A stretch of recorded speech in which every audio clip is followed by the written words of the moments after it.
기도를 시작하겠습니다. 성부와 성자와 성령의 이름으로 아멘. 삼위일체 하느님, 감사와 찬미와 흠숭을 받으소서. 주님께서는 저희 선조들로 하여금 마음을 다하여 창조주 성부를 공경하고 힘을 다하여 구세주 성자의 복음을 전파하며 생명을 바쳐 성화주 성령의 진리를 실행하여 구원을 얻도록 이끌어 주셨나이다. 저희도 주님의 구원을 전하려 하오니 선교의 열정을 지닌 일꾼들을 보내주시고 건강과 지혜와 언어의 은사를 내리시어 은총으로 모든 어려움과 고통을 극복하고 아시아 민족의 복음화에 헌신하게 하소서. 우리 주 예수 그리스도를 통하여 비나이다. 아멘. 성령 이름으로 아멘. 살면서 좋은 질문은 늘 중요한 것 같아요. 우리가 가야 될 방향을 정해주는 것 같아요. 그래서 어쨌든 제가 저한테서 흘러나오는 이 사랑으로 살 때는 제가 힘겨움을 몰랐어요. 그게 그냥 산다는 느낌? 근데 그 자체로 이미 충분히 만족하고 행복하고 자유로웠던 것 같아요. 그래서 이런 깨달음을 삶으로 실천할 때 해야겠다라고 생각하니까 제가 자꾸 성령 이렇게 엮어가는 건 아닌데 저한테는 성령이 저한테 길을 보여주시는 것 같아요. 제가 질문을 가지고 있으면 늦든 빠르든 그 길을 안내해 주시는 것 같아요. 그래서 저도 그때 그분이 보여주셨던 길이 딴 거 아니었어요. 그냥 저를 끌어당겼던 거는 네가 원하는 삶이 거기에 있을지도 모르겠다. 그래서 가보고 싶었어요. 그래서 이 골론반 평신도 선교사에 갔는데 저는 사실은 선교사의 꿈을 갖고 있던 사람이 아니었고 가서 뭘 해야 될지도 모르고 여러 가지 자신감이 있던 사람은 아닌데 적어도 제가 경험했던 여러 가지 봉사하면서 느꼈던 기쁨이랄까 내가 가지고 있는 걸 조그만 것들 나눴을 때 오는 기쁨과 보람이 있었고 그 다음에 그럴 때 내가 좀 괜찮은 사람 같은 느낌이 있었고 아까처럼 노력하지 않아도 내가 저절로 흘러나오는 그 사랑을 체험했을 때 제가 살아있는 느낌이 있거든요. 그래서 저한테 생명을 주는 시간들이었던 것 같아요. 그래서 이런 것들을 실천하는데 선교사도 괜찮겠다. 근데 이제 골론반 외방선교가 해외로 가는 선교였으니까 외국으로 나가는 거예요. 그래서 조금 주춤했어요. 왜냐하면 저는 언어에도 굉장히 취약하고 그리고 가서 뭘 할 수 있을까 언어를 가지고. 그런데 그냥 가면 되겠지. 가서 이런 나라도 괜찮다고 하면 가면 되겠지 이렇게 생각했어요. 나름대로 여기서 이렇게 살아왔으니까 가서 살 수 있는 힘이 있지 않을까 그런 하여튼 어떤 자신감 비슷한 게 있었어요. 아주 자만심은 아니었고.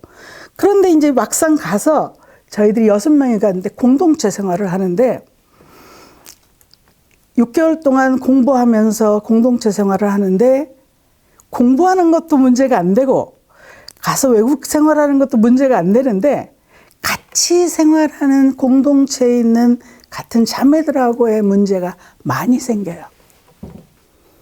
이거 굉장히 저한테 혼란스러웠어요. 다른 사람을 사랑하기 위해서 하느님의 사랑을 실천하기 위해서 나왔는데 같은 집에 살면서 같이 사는 이 공동체가 누가 뭘 잘하면 잘한다고 찌그락찌그락 뭘 안 했다고 찌그락찌그락 그 말이 틀렸다고 찌그락찌그락 이런 갈등이 아주 사소한 것들이 있는데 가까운 사람을 사랑하는 게 이렇게 어렵나? 그래서 하느님의 사랑을 실천하러 오고 그리스도의 증인으로 산다고 왔는데 제 모습을 보니까 너무 쪼잔한 거예요. 부끄럽기도 하고.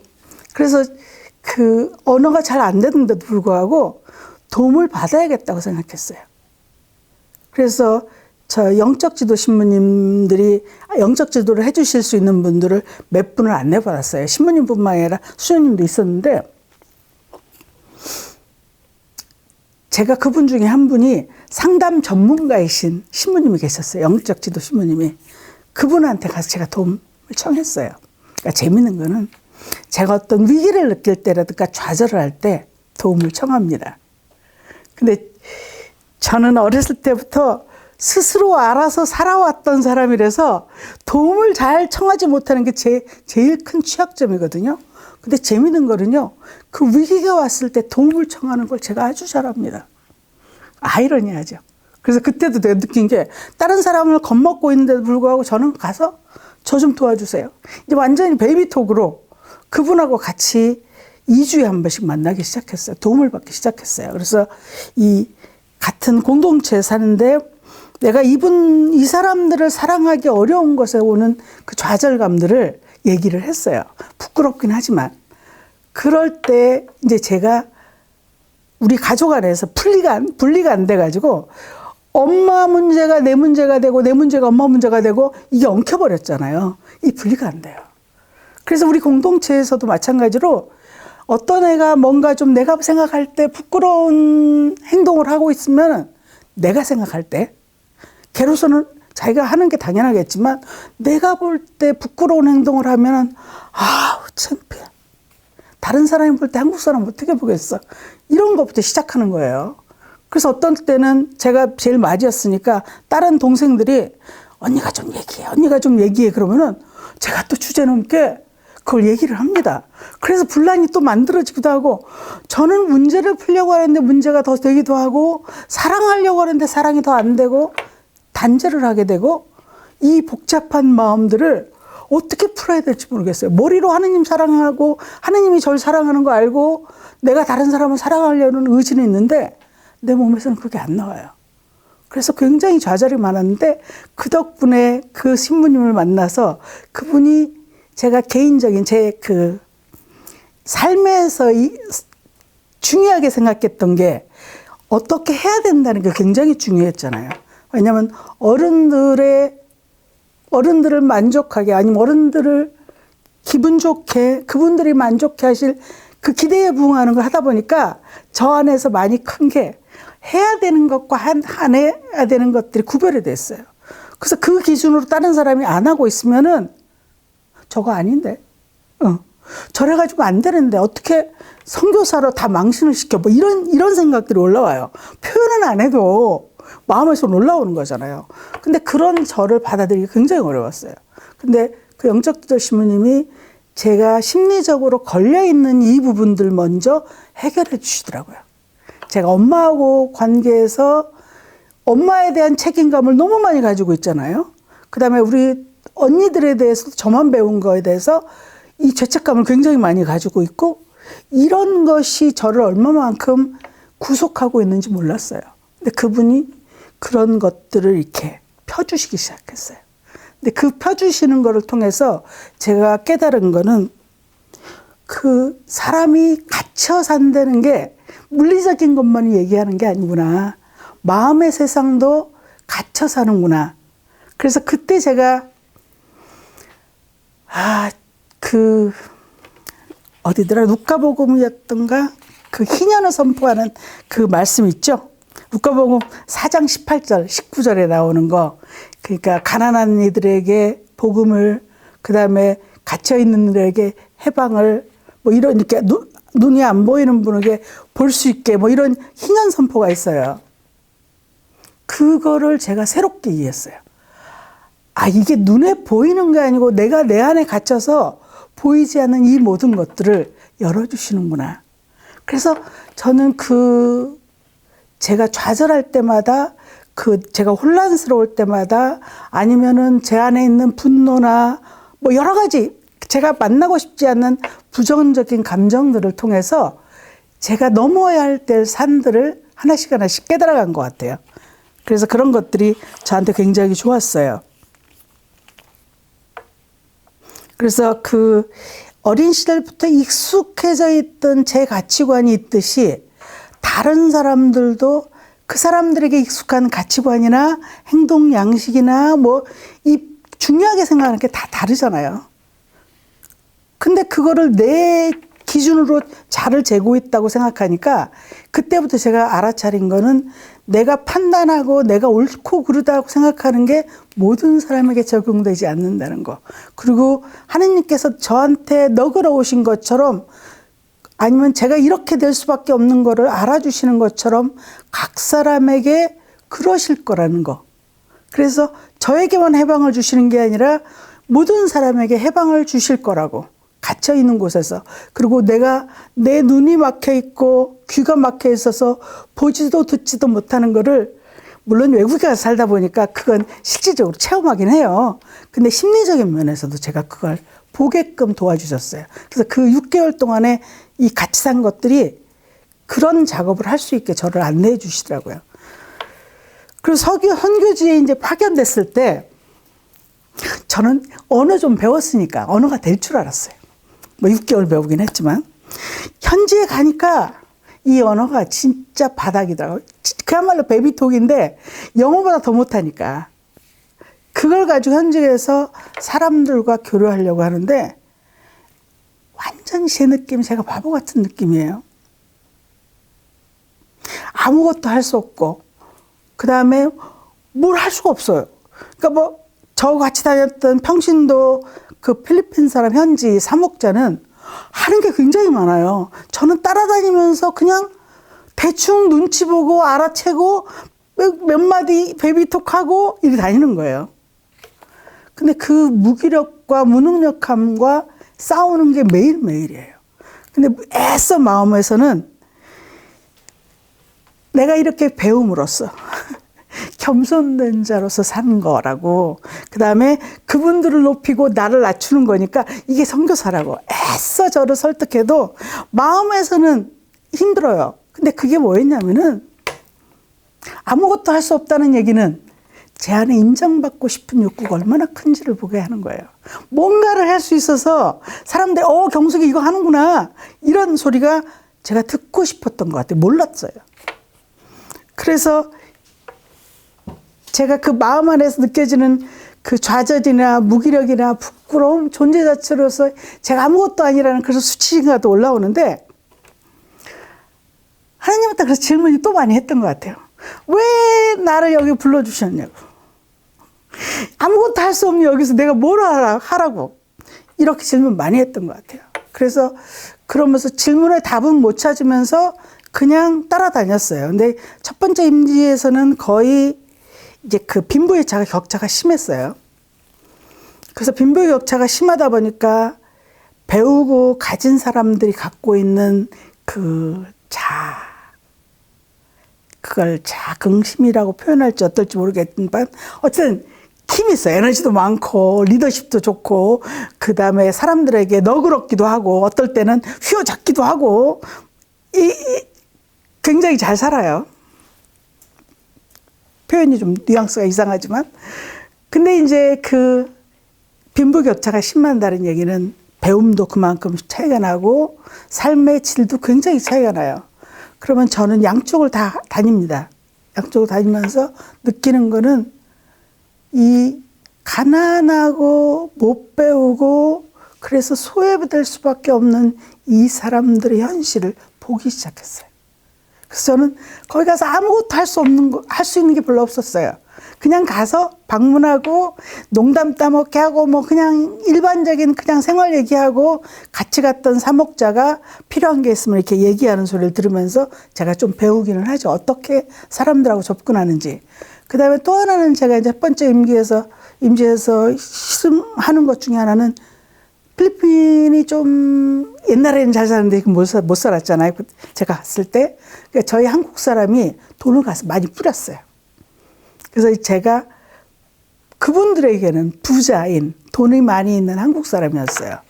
그래서 그것과 그분들이 날 바라보는 시선에서 알게 모르게 도움을 받고 싶은 그런 시선에서 제가 이제 그걸 싸워내야 되는 거잖아요. 그럼에도 불구하고 제가 아무렇지도 않게 그냥 천연도스럽게 같이 어울릴 수 있는 거 시간이 될 때까지. 뭐 그게 다른 말로 표현하면 그 사람이 그냥 저를 저로 봐줄 때까지 그 기다리는 거. 그 시간들을 좀 배운 것 같아요.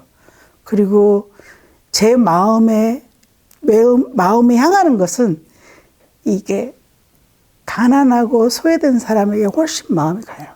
가지고 있는 사람한테 시선이 별로 안 가요. 그래서 제가 그때 느꼈던 게 나는 진짜 남들보다 부족하다고 생각하는 사람한테 내 마음이 가는구나. 뭐 다른 말로 표현하면 제가 저절로 흘러넘치는 사랑을 줬던 그 중학생 아이들, 순수한 아이들, 그 다음에 4살, 5살짜리 아이들, 그 다음에 우리 언니, 그냥 굉장히 힘든 상황에 있는 우리 언니를 바라보면서 내가 노력하지 않아도 흘러넘치던 이 마음이 약한 사람들을 보고 너무 힘들어하는 사람을 볼 때는 제가 계산을 안 하는 것 같아요. 근데 이제 좀 가졌다든가 뭔가 좀 하여튼 사회에서 인정받고 이런 사람들에게는 시기 질투 같지는 않는데 아마 어쩌면 시기 질투인지도 모르겠죠? 잘 모르겠어요. 그분들과는 제가 노력해야 된다는 걸 알아요. 그래서 그분들을 만날 때는 수시로 제가 결심하고 노력하고 다가가는 의지가 필요해요. 근데 그때 제가 행복하지는 않았던 것 같아요. 근데 어쨌든 흘러넘칠 수 있는 사람은 제 우선적인 마음의 선택은 그분들이었어요. 그래서 제가 두 번째 임지를 정할 때 저는 제가 마음이 저절로 움직이는 사람들이 있는 쪽으로 가야겠다 이러고 있는데 마침 저희 콜롬반 신학생이 그 필리핀에서 첫 번째 쓰레기 더미를 중심으로 해서 모였던 마을이 톤도였는데 두 번째로 쓰레기 더미가 모여있는 그러니까 커다란 산처럼 있는 곳이면 빠야타스였어요. 그 친구가 한번 빠야타스를 갔다 오더니 거기는 정말 선교사가 가봄직한 곳이다 이런 얘기를 하더라고요. 그래서 제가 그 두 번째 다시 갔을 때 처음 시작한 게 그곳을 방문하는 것이었어요. 거기 가서 혹시 내 마음이 움직여지지 않을까. 그래서 가서 본당 신부님을 만났는데 들어가자마자 얼마나 냄새가 마침 비 오는 때였어요. 그러니까 이 쓰레기 더미에서 내려오는 질척질척한 진탕물과 그 다음에 한쪽에서는 태우고 있는 게 연기에다가 그 냄새들이 하는데 이 머리가 아파요. 지프니를 타고 가는데 들어가기 전부터 벌써 멀리서부터 머리가 아파요. 그래서 벌써 생각이 내가 거기서 살 수 있을까? 갔어요. 근데 진짜 아니나 달라 머리 아파서 견딜 수가 없어요. 그런데 의지로 들어갔어요. 들어가서 본당 신부님 만나서 제가 잠시 동안 여기 좀 경험하고 싶은데 허락해 주시겠냐고. 그랬더니 그분이 허락해 주셨어요. 대신 잠은 센터에서 자라. 왜냐하면 다른 사람한테 민폐가 되니까. 그래가지고 그러겠다고 얘기하고 다시 들어갔어요. 들어갔는데도 여전히 냄새나고 좀 힘들었어요. 그럼에도 불구하고 제 마음이 거기를 좀 더 알고 싶다고 하니까 재미있는 거는 냄새가 나는데 역겹지가 않아요. 너무 웃겨요. 그리고 그 진탕길이었는데 비가 안 오는 날은 괜찮아요. 걸을만 해요. 그래서 제 바라보는 시선이 여기 있겠다고 하는 순간에 제 태도가 달라져 버렸어요. 그리고 그전에는 굉장히 어둡게 보이고 침침하고 사람들이 힘들어 보였는데 제가 마음을 정하고 그쪽으로 갔는데 사람들이 낙천적인 거예요. 그리고 늘 웃고 어떤 면에서 제가 이제 외부 사람이 가는 거잖아요. 외부에서. 그러면 만약에 저라면은 자존심이 상하거든요. 지가 뭔데 왜 우리 구경해? 그런 게 하나도 없어요. 그냥 늘 환영하면서 얘기하고 그냥 기꺼이. 그러다가 여기 와서 당분간 제가 좀 다니면서 경험 좀 해보고 싶어요. 그랬더니 그러지 말고 오늘 밤 잘 때 어디 있어? 없다 그러니까 우리 집 와서 자. 이래서 제가 한 20가정을 다니면서 잤어요. 이게. 그런데 그 집에서 살면서 사람들하고 살면서 제가 느꼈던 건 여기 사람 사는 곳이구나. 그래서 또 느낀 게 내 마음이 가는 곳에 내 몸이 가는 곳에 이게 가게 돼 있더라고요. 다. 그래서 굉장히 긍정적으로 그 자리가 더 이상 힘든 자리가 아니에요. 그래서 제가 거기를 다시 이제 발령을 받고 가서 제가 하는 일은 저는 들어갈 때부터 그랬어요. 저는 돈도 없고요. 프로젝트도 없어요. 왜냐하면 가난한 사람들에게는 뭔가 그 사람들에게 도움이 되는 프로젝트를 들고 가는 게 많은 사람들이 하는 일이에요. 어느 수녀원에서는 장애인을 위한 거, 어느 쪽에서는 수입을 좀 창출하는 걸 가져가고 어떤 데서는 의료를 가져가고 이래요. 근데 저희는 이제 골룸반에서 한 게 뭘 가져가지 말라고. 가서 그분들이 필요한 곳에 쓰라고. 그래서 그 필요한 것을 함께 하라고 이렇게 얘기를 들어서 저는 이제 교과서대로 가서 분당 시민님한테 저는 돈도 못 가져오고요. 프로젝트도 못 가져와요. 제 마음과 몸밖에 안 오는데 대신 생활비는 달라고 안 할게요. 왜냐하면 저희들한테 주는 생활비면 사람을 고용해요. 왜냐하면 필리핀 사람들에게 월급을 주는 게 중요하지 우리 같은 사람한테 월급 줘서 그 사람들의 생계를 조금이라도 뺏어오는 건 필리핀에서는 반대예요. 다른 나라는 여유 있는 나라는 그게 하지만 그래서 저희 같은 경우는 가서 생활비 제가 골룸반에서 주는 돈으로 가서 살았는데 그분이 말씀하시기를 여기에 소외된 노인들이 많다고 노인들을 이렇게 좀 만들고 싶다고 모임을 그래서 만약에 네가 와서 그렇게 할 거면 같이 해주는 게 어떻겠느냐 이렇게 제안을 하시더라고요. 그래서 오케이 그러겠다고 이제는 어느 정도 필리핀 문화도 알고 이 동네도 어느 정도 알고 이게 한 14개의 지역이었는데 굉장히 커요 생각보다. 그래서 제가 하는 일은 필리핀 그 지역에서 봉사하는 그 평신도 한 사람과 노인들을 지역마다 다니면서 노인들을 방문하는 일을 제가 했어요. 그래서 방문하면서 그냥 수다 떨고 어떻게 지내시는지 그분이 사시는 이런 그냥 일상적인 그냥 수다하고 만나서 얼굴 익히고 혹시라도 본당에서 무슨 일이 있으면 안내해주고 왜냐하면 본당에 거기 특수본당이기 때문에 사람들이 너무 어려운 상황에서 말이야 의료진료가 온다든가 뭐 어떤 도움의 혜택이 있다든가 뭐 이럴 때 소식을 못 타서 못 오시는 분들이 있으니까 그런 것도 좀 다리 역할을 하고 그래서 주로 이제 수도에 수다 떠는 일을 하는데 그분들하고 있으면서 제가 느꼈던 거는 거의 비슷비슷하게 살거든요. 차이가 비슷비슷하게 사니까 제가 첫 번째 임지보다는 훨씬 마음이 편했어요. 그리고 의외로 사람들이 비슷비슷한 사람들끼리 사니까 이 비교하는 게 별로 많지가 않아요. 그래서 비교가 없으니까 사람들의 행복의 질이 먼저 있었던 것보다 훨씬 나아요. 거기서는 상대적인 박탈감 때문에 여기보다 환경이 훨씬 좋고 가지고 있는 것도 많은데도 굉장히 불행해요. 근데 여기 있는 분은 하루하루 쓰레기 더미 올라가서 뭐 쓰레기 이렇게 이것저것 주워다가 날짜가 지난 거라도 그냥 먹을 만하면 뒤져서 뭐 끓여서 먹거나 통조림 같은 거 날짜 지난 거 뭐 꺼내서 갖다 먹고 뭐 때로는 이 밑에서 훑은 것 중에 금가락지 같은 것도 나오기도 하고 뭐 여러 가지 왜냐하면 누가 잃어버린 쓰레기통에 들어간 것들이 나오기도 하고 그러거든요. 그래서 이렇게 저렇게 그렇게 생활하는데 하루하루 살아가는데 생각보다 행복한 사람들이 많아요. 그래서 이분들과 사는 게 저한테는 굉장히 즐거웠어요. 즐거웠다는 표현이 힘들지 않았다는 얘기가 아니라 그 자체로 행복한 순간들이 굉장히 많았어요. 왜냐하면 그분들이 행복을 잘 느끼시니까. 그리고 그 사람들이 보면은 자기 불행한 얘기들을 그 자연재해가 많은 나라이잖아요. 필리핀이. 그래서 자기네들이 바꿀 수 없는 것들은 받아들이고 순응하는 게 굉장히 익숙한 사람들이에요. 근데 우리나라 사람들은 사계절이 있으니까 늘 준비하고 비축하고 그다음에 뭐 애들 가르치거나 못 배웠으니까 내 자식은 기르기 위해서 저축하고 굉장히 열심히 살아서 오늘을 못 즐겨요. 근데 이 사람들은 열대지방이 내가 사계절이 없어요. 우기와 건기만 있는데 그래서 조금만 움직이면 먹을 게 생겨요. 지방에서는. 근데 이제 쓰레기 더미 옆에 사는 사람들 하는 말이 그래요. 그래도 우리는 이게 있어서 매일 먹을 걸 구할 수 있다고. 얼마나 낙천적인지 몰라요. 그래서 제가 오히려 거기 가서 그분들의 낙천적인 거를 배웠습니다. 그래서 저는 그 두 번째 임기에서 이분들하고 사는 동안에 전반적으로 저는 괜찮았던 것 같아요. 행복했던 것 같아요. 물론 이제 군데군데 힘들어하는 사람이라든가 사람들로부터 내쳐진 느낌, 가족들로부터 버림받은 느낌, 아니면 가진 자들이나 뭐 정치인들이나 이런 사람들로부터 이게 사람 대접 못 받는 것 때문에 울분을 표하는 거라든가 뭐 여러 가지 이게 개인적인 것들이 많이 나와요.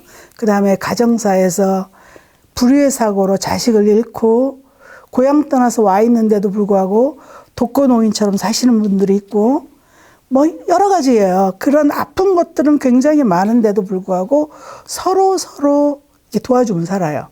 근데 이제 제가 가서 한 일은 그거를 네트워크를 더 만들어주는 거예요.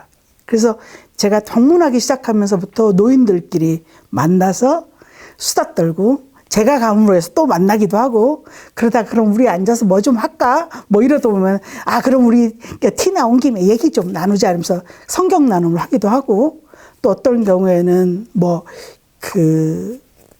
그러죠? 누구 생일이니까 누구 생일 잔치 하자 뭐 이렇게 사소한 조그만 것들을 해요.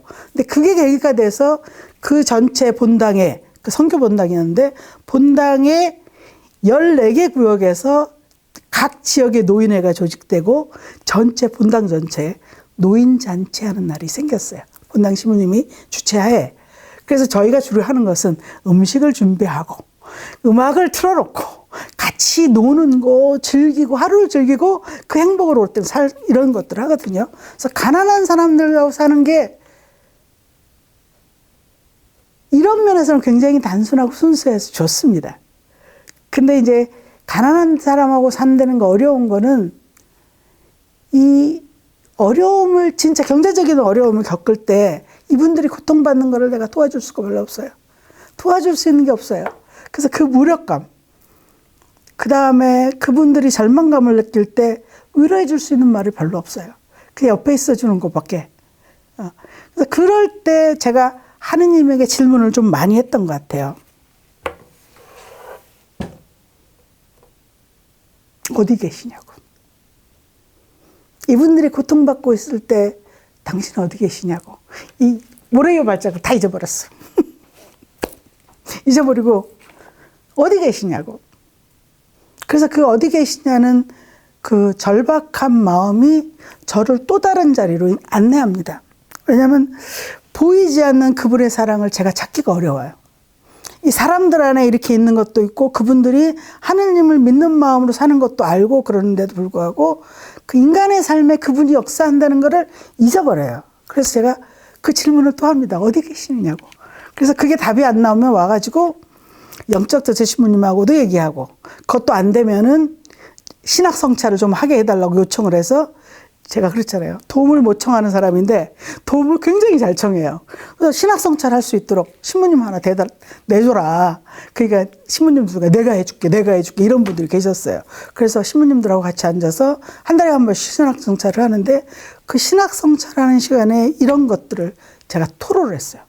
나는 먹는 거 걱정 안 하고 입는 거 걱정하는 거 자는 거 걱정 안 하는데 내가 아파도 병원에 가는 거 책임져 주는 골룸반이 있는데 내가 거기서 사는 게 무슨 의미가 있냐고. 나는 다 보장된 사람인데 그 사람들은 거기를 벗어날 수 없는 사람인데 무슨 의미가 있냐고 내가 사는 게. 내가 뭘 도와주는 것도 아니고 그분의 삶을 변하지도 않고 이런 질문을 할 때라든가 아니면은 제가 봐도 이게 변하지 않고 그대로인 사람들이 있어요. 절망감에서 이게 벗어나지 못, 우울증 비슷하게 있는 분들. 제가 또 그걸 어떻게 해줄 수 있는 능력도 없는데 그분들을 지켜보는 것도 어려워요.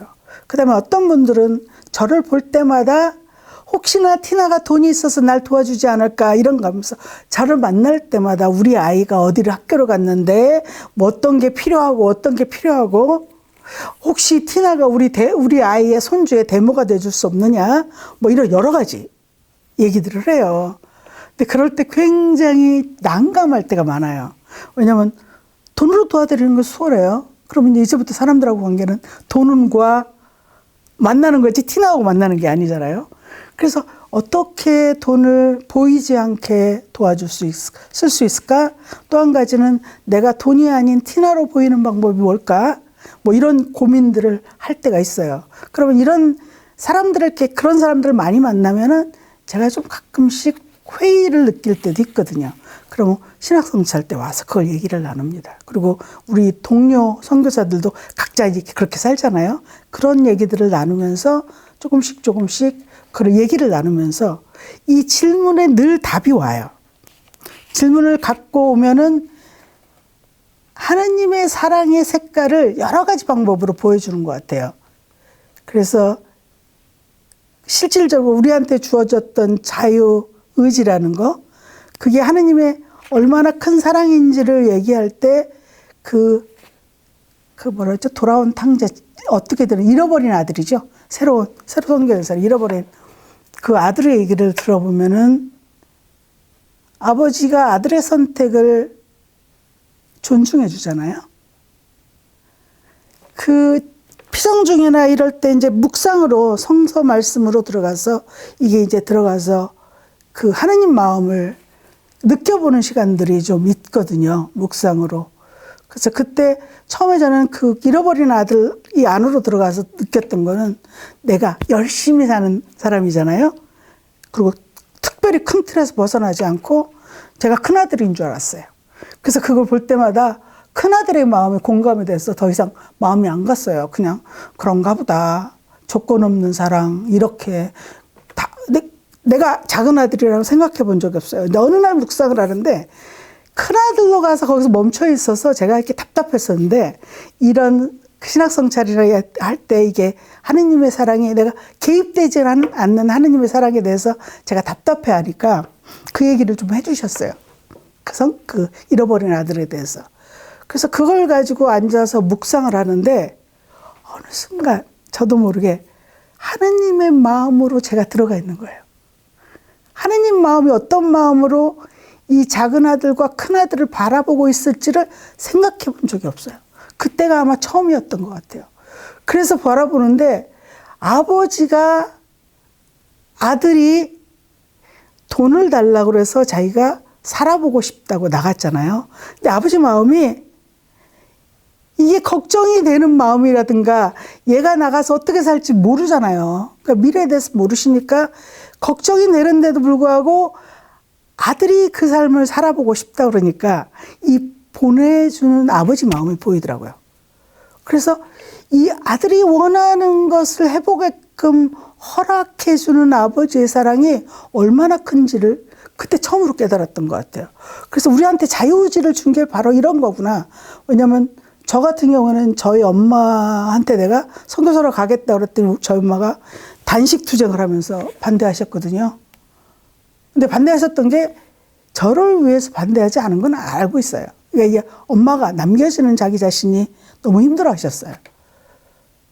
그래서 그 아버지의 마음을 제가 이해하기가 거의 불가능했는데 그때 아버지 마음 처음으로 깨달았어요. 그러고 난 다음에 성서가 다르게 보이기 시작하네. 그 복음을 다시 보이기 시작했었어요.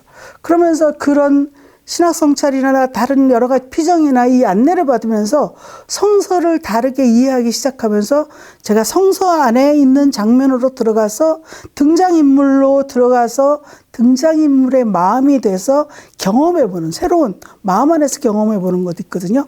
그걸 통해서 제가 배웠죠. 그래서 그 아버지의 마음도 배웠고 그 다음에 또 하나는 마르다와 마리아에 대해서 얘기 나온 거 있잖아요.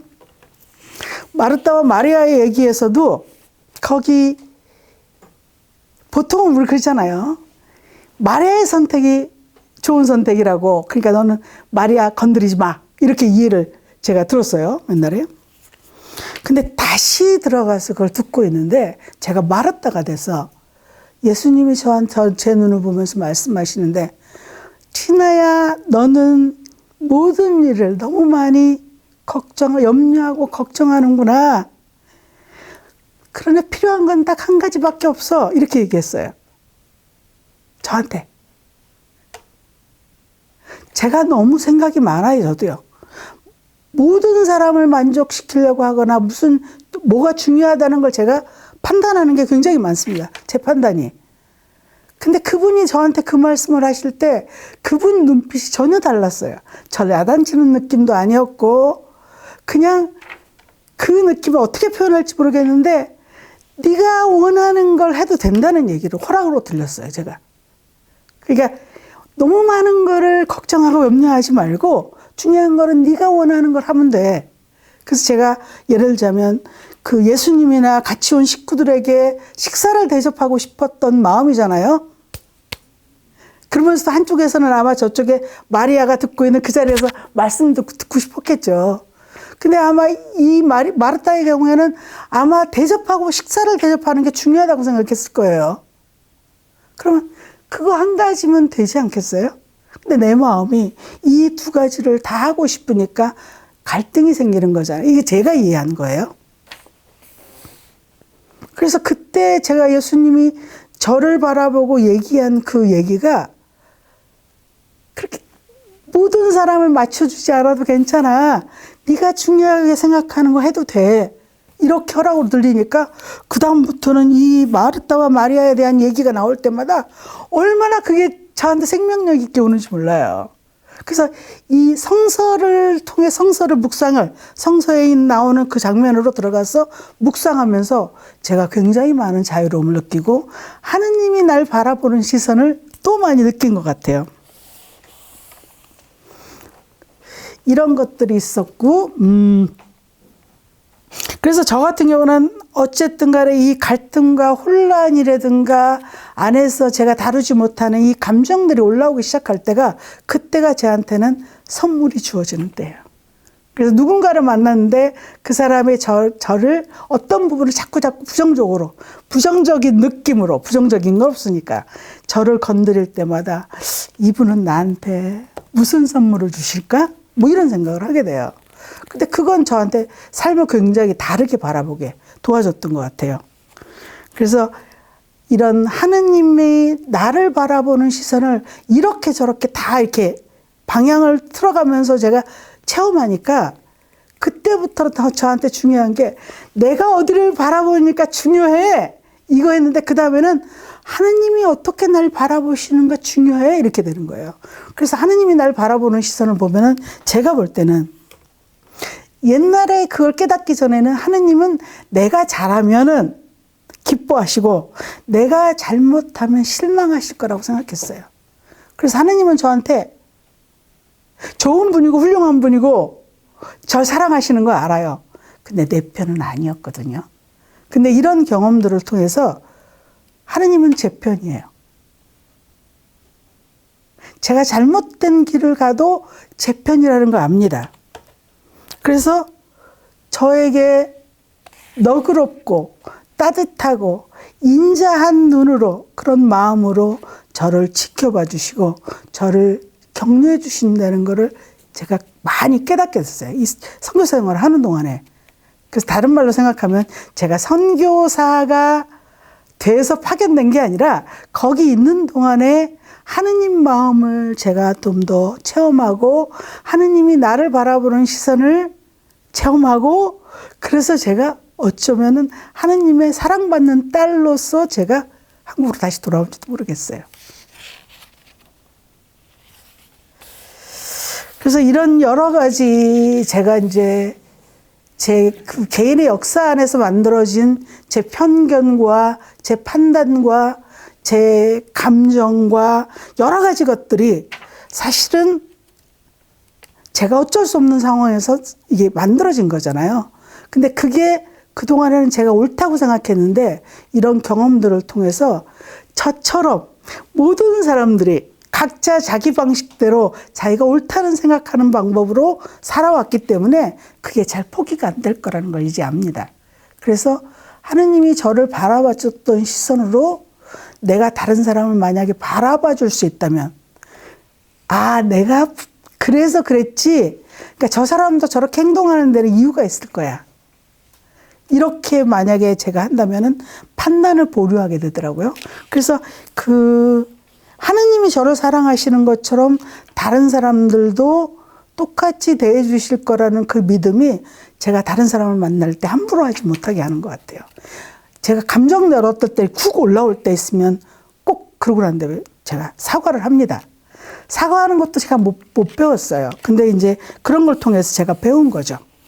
그래서 보통 제가 정의하고 싶은 거는 그분을 바라보고 살아가는 사람들이 저는 모든 사람들이 선교사라고 생각해요. 그리고 그분의 시선으로 나를 바라보고 다른 사람을 바라보는 거를 저는 사랑이라고 얘기합니다. 그리고 내가 인간이기 때문에 모든 거를 다 할 수가 없어요. 제가 우리 엄마를 볼 때 둘째 언니가 소외가 됐었고, 내가 둘째 언니를 바라보는 동안에 조카들이 소외됐고, 제가 할 수가 없어요. 근데 그거를 할 수 없었다는 걸 인정할 때 제가 부족하고, 하느님처럼 전지전능이 아니잖아요. 그거를 인정할 때 제가 하느님께 도움을 청할 수가 있게 되더라고요. 그래서 이 하느님께 도움을 청하는 것, 내가 부족하다는 걸 인정하고 그분에게 도움을 청하는 게 내가 할 수 있는 최선이라는 거예요. 그래서 예를 들자면 내가 말로 누군가를 상처를 줬으면 그 당시에는 제가 몰라요. 제가 옳다고 생각할 거예요. 근데 돌아서서 보면은 좀 또다시 부끄러워지는 나를 보잖아요. 그러면 다음에 가서 꼭 사과라도 하자. 그게 내가 할 수 있는 전부다. 상대방이 사과를, 내 사과를 못 받아들이면 하느님께 정하는 거 내가 할 수 있는 전부다. 최선이다. 뭐 이런 식으로 제가 살아가는 것을 배우는 것 같아요. 그래서 제가 이제 마지막으로 정리하고 싶은 거는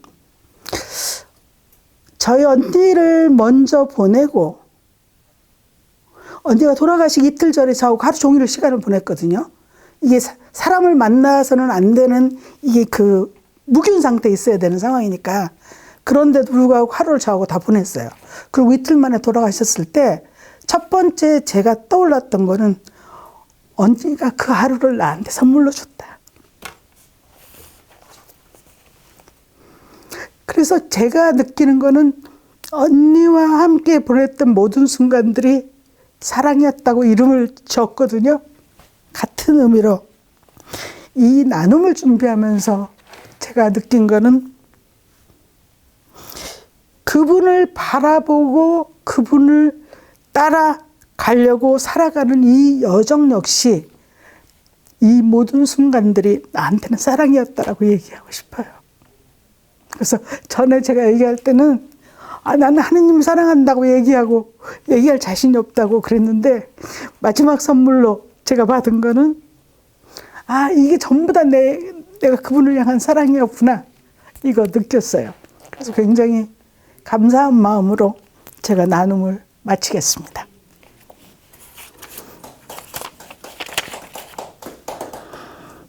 마침 기도를 바치겠습니다. 영광이 성부와 성자와 성령께 참과 같이 이제와 항상 영원히 아멘. 아시아의 성인들이여 아시아의 복음화를 위하여 빌어주소서. 아멘. 성부와 성자와 성령의 이름으로 아멘.